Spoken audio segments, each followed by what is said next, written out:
السلام علیکم گائز، میں ہوں آپ کا ہوسٹ محسن خان۔ آج کا ہمارا ٹاپک ہے عشق اور عقل۔ عقل سوچ رہی تھی کہ آگ سے بنی ہوئی چیز مٹی سے بنی ہوئی چیز کو سجدہ کیسے کر سکتی ہے، مگر اس وقت تک عشق سجدہ ریز ہو کر فرشتہ بن چکا تھا۔ عقل سوچ رہی تھی آگ میں کودنے سے آگ جلا کر راکھ کر دے گی، مگر اتنی دیر میں عشق آگ میں چھلانگ لگا کر ابراہیم بھی بن چکا تھا۔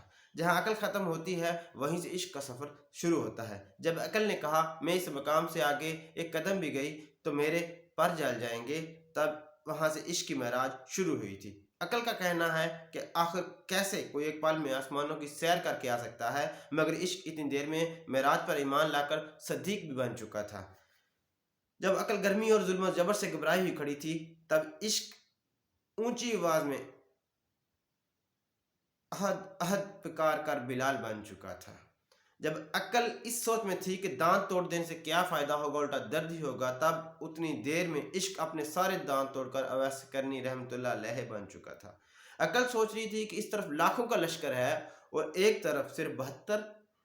عشق اتنی دیر میں پورا کنبہ قربان کر کے حسین رضی اللہ تعالیٰ عنہ بھی بن چکا تھا۔ عشق ہی امام ہے، عقل تو غلام ہے۔